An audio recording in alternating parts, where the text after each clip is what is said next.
Saudara, yang dibutuhkan sekarang ini sekolah yang bukan hanya memenuhi pikiran siswa dengan ilmu pengetahuan, sains, dan nilai-nilai akademis.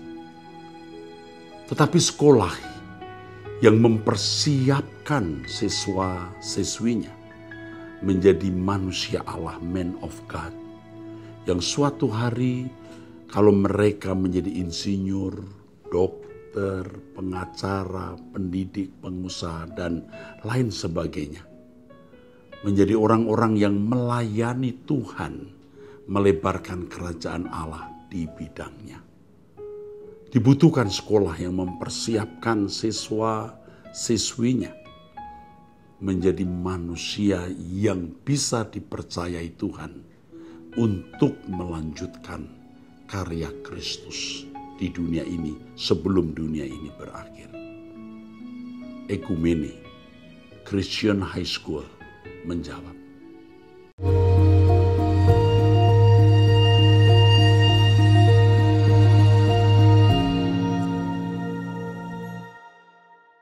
Salam saudara, kita kembali masuk episode 597 Abam ya. Dari pria usia 21 tahun. Anak muda ini ya. Pak Eras, Tuhan memberkati Pak Eras. Saya mau tanya, saya merupakan anak kedua dari 4 bersaudara. Orang tua kami sudah berpisah sejak tahun 2015 lalu. Yang pada saat itu saya masih SMP usia 14 tahun. Karena kejadian itu membuat saya sangat terpukul dan akhirnya saya sempat sampai putus sekolah. Seiring berjalannya waktu saya mendapat kabar di tahun 2018 bahwa mama saya sudah menikah lagi dan memiliki anak. Padahal 2017 mama saya sempat kembali ke rumah. Namun tidak lama dan pada saat kembali keadaan seperti normal saja. Karena itu semua menjadi seperti ada kekecewaan besar dalam hati saya terhadap orang tua saya yang berpisah, terutama terhadap mama saya.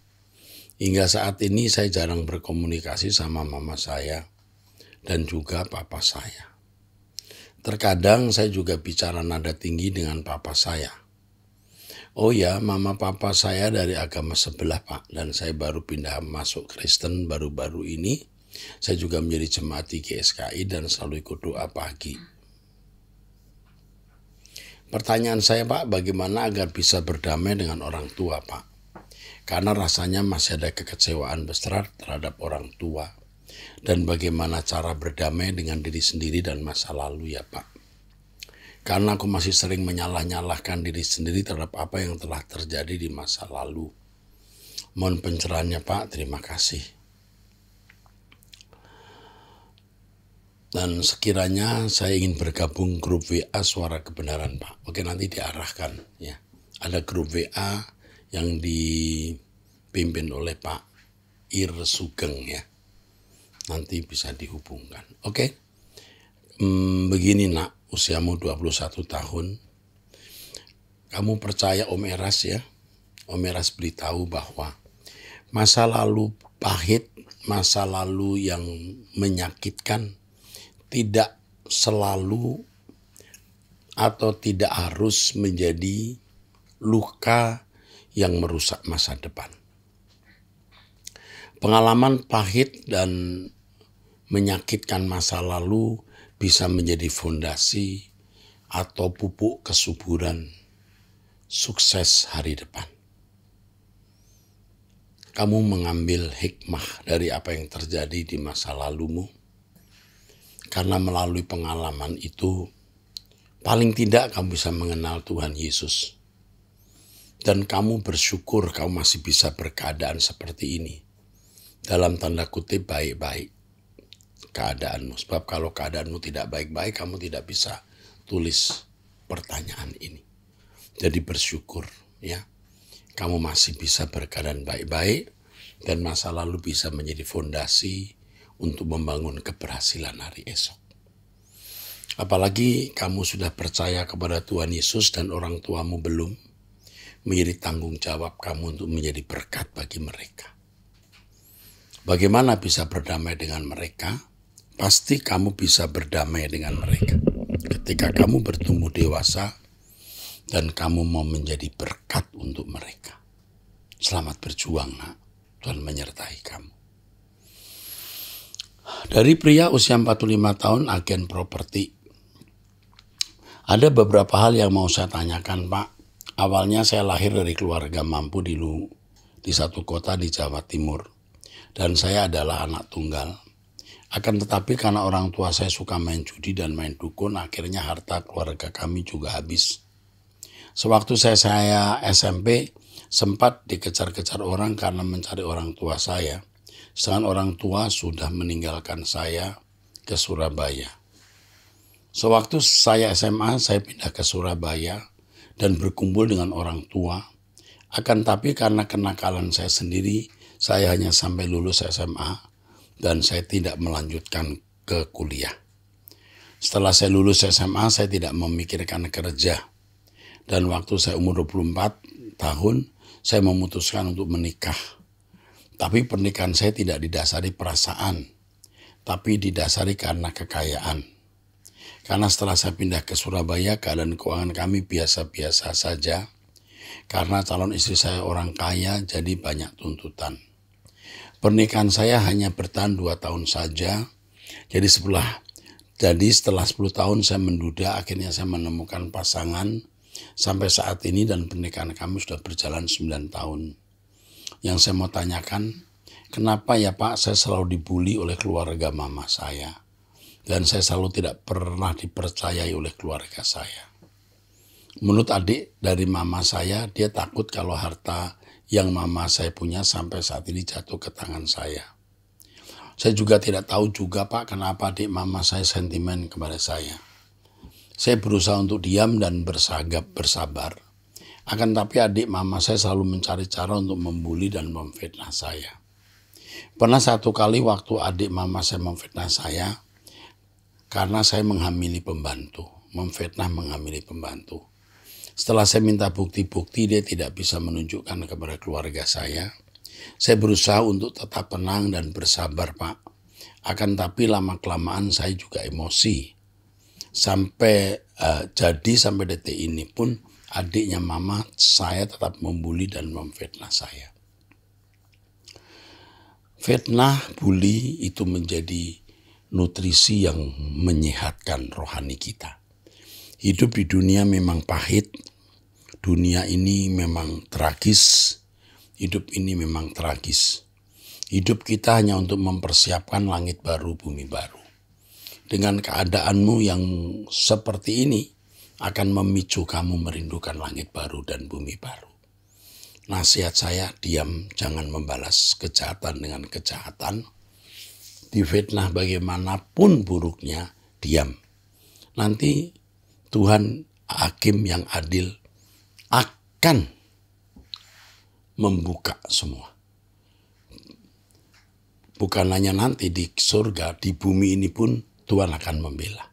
Jadi tunggu pertolongan Tuhan dengan tenang. Diam dan jangan membalas. Pasti Tuhan akan membela. Kalau kamu bertanya, kenapa ya adik mama membuli, kenapa? Tidak perlu tahu jawabnya. Terserah, tidak perlu tahu jawabnya. Yang penting keadaan ini membuat kamu dewasa rohani dan lebih bersemangat untuk mencari langit baru, bumi baru.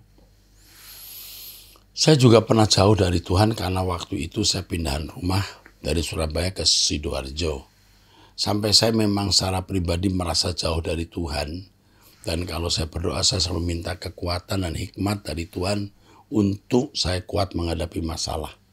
Tapi saya merasa masalah itu selalu datang dan tidak ada habis-habisnya, Pak. Saya seperti merasa menyerah, Pak. Saya seperti tidak kuat. Akan tetapi saya sering mendengarkan khotbah Pak Erastus bahwa kita harus kuat dan tetaplah bersyukur. Mohon saran Pak Eras, mohon doanya. Semoga Tuhan menambahkan hikmat, kekuatan kepada saya supaya masalah ini cepat selesai. Saya beragama Kristen, Pak. Oke. Usiamu masih muda ya. Oh, udah 45 tahun ya. Sudah tidak muda lagi. masa lalumu penuh jalan terjal. Tuhan menolong kamu. Kamu harus kuat dan kamu harus menguatkan diri kamu sendiri. Kamu ikut terus suara kebenaran yang saya sampaikan karena itu jadi kekuatan. Doa bersama dengan saya dan punya doa pribadi itu akan menuntunmu bagaimana mengambil keputusan melewati keadaan yang sulit. Ya. Ini merupakan fakta kehidupan yang tidak bisa kamu hindari. Bersyukur dengan keadaan ini, karena kamu akan lebih terpacu mencari kehidupan yang akan datang yang lebih baik. Puji Tuhan. Dari wanita usia 26 tahun, Salum Pak, saya izin bertanya, saya sudah pacaran selama 6 tahun dengan pacar saya, namun kami berbeda keyakinan, saya Kristen dan dia Muslim. Saya terlahir dari keluarga yang broken home. Oleh sebab itu saya tidak mendapatkan sosok ayah, tapi ibu saya adalah ibu yang hebat. Selama 6 tahun pacaran, pacar saya sangat baik kepada saya dan keluarga saya. Di awal perpacaran saya sudah katakan bahwa saya tidak akan mengikuti dia, tapi dia menjawab saya akan pikirkan. Setelah berjalan waktu dia ingin kami menikah, tapi ia ingin saya ikut keyakinan dia. Tapi saya tidak mau. Tapi karena dia adalah lelaki yang baik, ibu meminta saya yang mengalah dan ikut dia.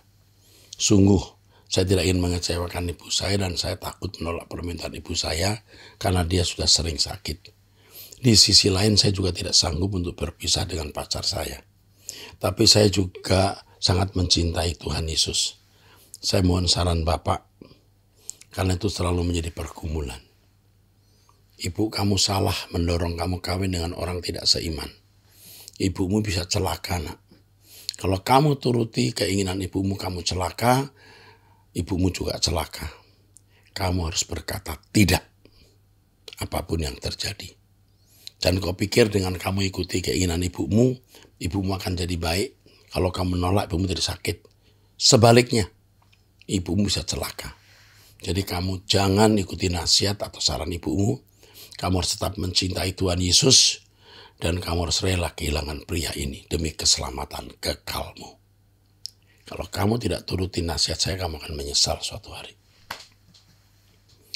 Oke, dari ibu rumah tangga usia 34 tahun sudah menikah punya 4 anak. Pak Eras, apa boleh saya berpisah sementara sama suami karena suami saya penjudi berat, emas saya dia gadekan semua. Saya lelah dan capek karena saya ada bantu jualan makanan juga sambil ngasuh anak-anak. Ingin rasanya saya pulang ke kampung ke rumah ibuku, tapi anak-anak sekolah di sini dulu. Suami saya sering menyembunyikan uang. Saya jarang juga dikasih uang. Makanya saya perlahan mulai cari pemasukan sendiri walaupun rasanya capek banget. Jawabannya adalah tetaplah kamu membesarkan anak-anak di situ. Jangan pisah dulu, tetapi kamu harus bisa mencari nafkah sendiri. Tuhan pasti membela kamu. Kalau suamimu jahat terhadap kamu, kamu mengalah, dia masih jahat, Tuhan yang akan bertindak. Ya, demi anak-anak sekolah di tempat ini, kamu masih di kota, ya.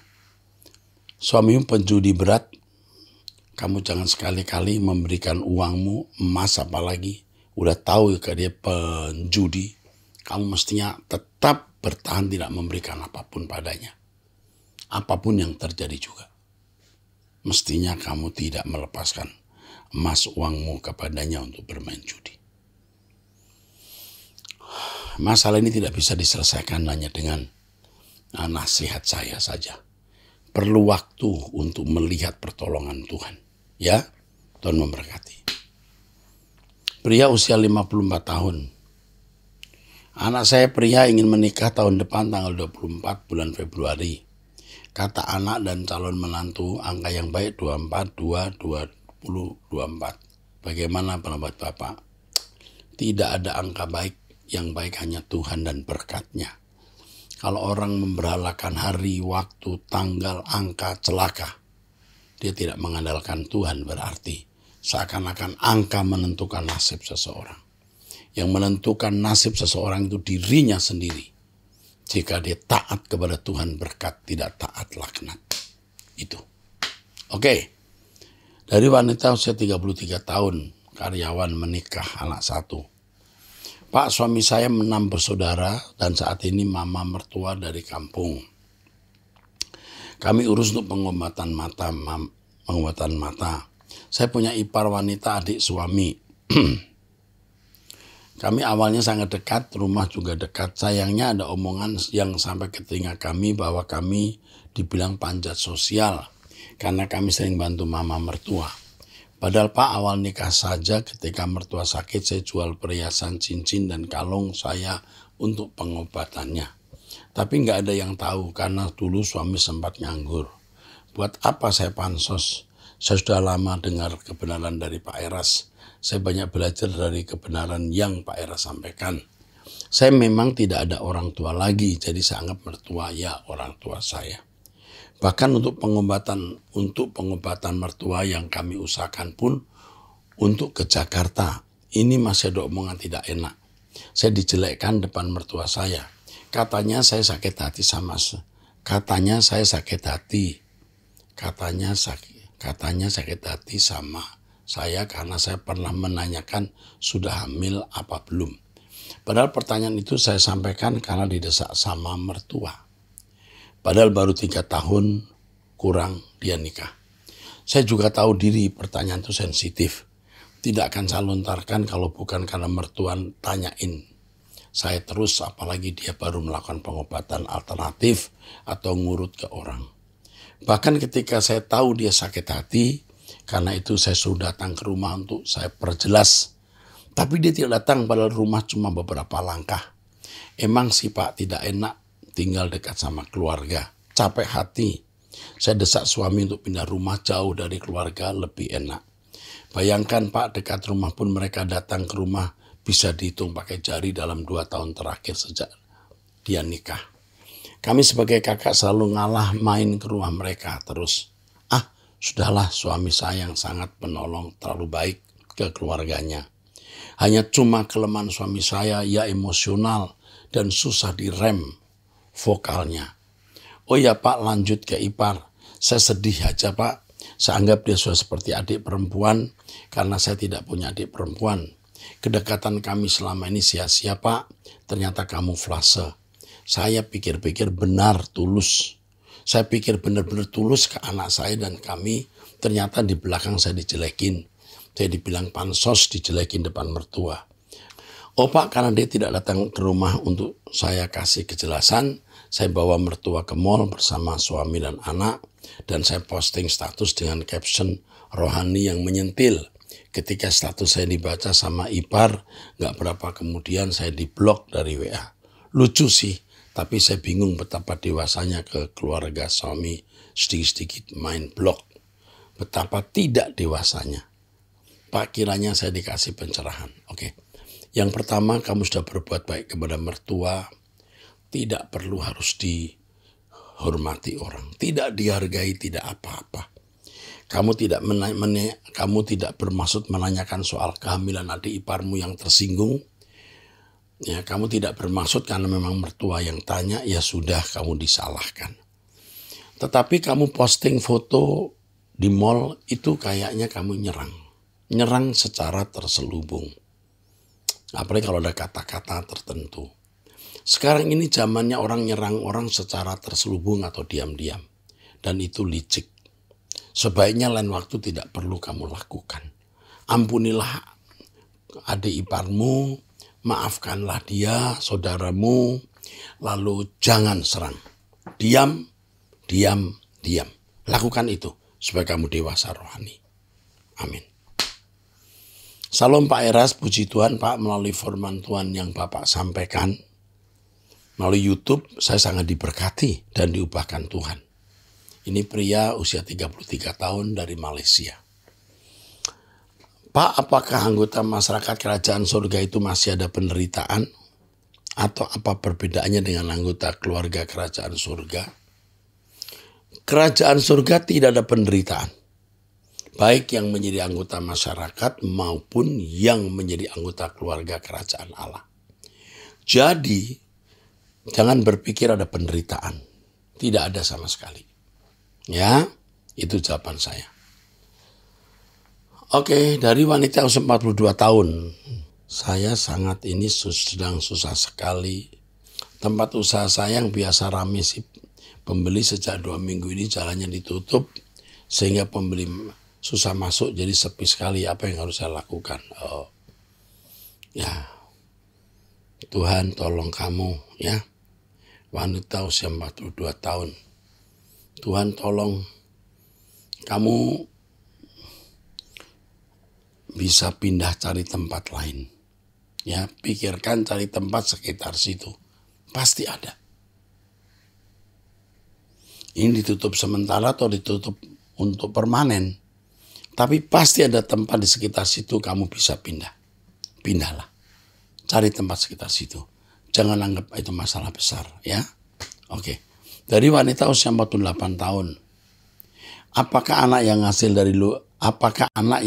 dari luar nikah akan menanggung dosa orang tuanya? Karena kami mengadopsi anak di luar nikah. Tapi anak ini kami didik dalam Kristus dan kami ajari selalu berdoa dalam nama Yesus. Anak ini tentu sudah memikul dosa orang tua. Ia tidak hidup dengan orang tua kandung, tapi hidup dengan orang tua angkat. Ini juga sudah merupakan ya pikulan yang harus ditanggung oleh anak itu. Tetapi puji Tuhan Anda mengambil dia menjadi anak angkat, mengadopsi anak ini. Jangan berpikir mengenai dosa dari orang tuanya. Sudah selesai. Biar yang sekarang ini engkau bimbing anak ini untuk mengenal kebenaran dan anak ini bisa diberkati oleh Tuhan. Ya, kamu orang baik, ya diberkati kamu mengadopsi dia. Dia tidak perlu lagi menanggung dosa orang tua. Tuhan yang melepaskan semua kutuk dalam nama Yesus. Amin. Dari pria usia 25 tahun. Salam Pak Erastus, di episode Abam yang lalu yang ke-555, pertanyaan saya tidak hanya itu Pak. Jadi seperti ini Pak, mohon maaf sebelumnya. Saya anak terakhir dari keluarga saya. Mama saya meninggal dari waktu saya berumur 5 tahun, lalu saya besar bersama bapak saya sampai saat ini. Terus pada tahun 2021, bapak saya jatuh sakit yang dimana penyakitnya saya dan dokter pun tidak tahu apa penyebab sakitnya. Bapak saya berontak dan teriak-teriak sampai warga di sekeliling kami mengusir kami, Pak. Dokter hanya menjawab bahwa orang tua saya sakit darah tinggi saja. Tapi orang tua saya tidak bisa berjalan, hanya bisa berdiri saja. Lalu berjalannya waktu, uang tabungan motor dan apa yang saya punya telah habis untuk berobat bapak saya, Pak. Sudah saya bawa ke sana sini sampai saya ke Lampung untuk cari pengobatan alternatif, tapi tak kunjung sembuh, Pak. Lalu saya minta orang gereja untuk mendoakan agar penyakit yang bapak saya alami segera Tuhan tolong. Tapi Tuhan punya jawaban yang saya tak mengerti, Pak. Setelah semuanya habis, kami tidur berdua di tengah-tengah kebun, tepatnya di Tangerang. Kami berdua kelaparan, Pak, kehujanan, kepanasan. Wow. Lalu di tempat kerja saya sudah telepon, saya terus-menerus agar saya kerja. Nah, di situ saya bingung, Pak. Karena saya juga harus cari uang untuk kelangsungan hidup saya, Pak. Lalu kami berembuk sama RT setempat di Tangerang. Akhirnya ada solusi, itu bapak saya harus dibawa ke panti sosial. Jadi saya sangat merasa berdosa, Pak, atas apa yang saya lakukan. Tapi keadaan tidak memungkinkan pada waktu itu. Abang saya 2 orang tidak ikut campur mengenai orang tua kami. Jadi saya hanya seorang diri saja waktu itu. Tapi saya bilang sama Tuhan. Saya bilang, Tuhan Yesus sangatlah baik dan luar biasa. Aduh, kasihan kamu. Tapi kamu berbakti kepada orang tua dan ini bagus. Ya, Tidak masalah orang tua dibawa ke tempat di mana dia bisa diperhatikan. Dan kamu jangan terlalu merasa berdosa karena kamu sendiri tidak sanggup kok ya nolong. Jadi tidak apa-apa kalau harus dibawa ke panti di mana ada orang yang memperhatikan. Dan sementara itu kamu kerja keras, kamu bisa punya uang untuk membiayai orang tua. Dan satu kali kau bisa bawa orang tuamu keluar dari tempat ya pemeliharaan itu. Oke, Tuhan berkati. Oke, dari seorang bapak usia 57 tahun. Salam Prof. Eras. Saya sebenarnya belum Prof, saya baru associate ya. Ya mungkin 1-2 tahun bisa, tapi saya belum. Saya berjemaah di GSKI LP3 Malang yang dikembalakan oleh Pak Timotius Tan ya. Oke. Saya mengikuti khotbah Pak Eras tahun 2010 ketika sering datang ke Malang untuk seminar di GPDI Lembah Dieng. Pernah sekali Bapak masuk pintu ruangan pas bertemu saya dan putri saya. Sekarang putri saya sudah kuliah semester 2 di Universitas Brawijaya. Pak, ini ada pertanyaan, Keluaran 33 ayat 21 sampai 23. Berfirmanlah, ada tempat dekatku di mana engkau dapat berdiri di atas gunung batu.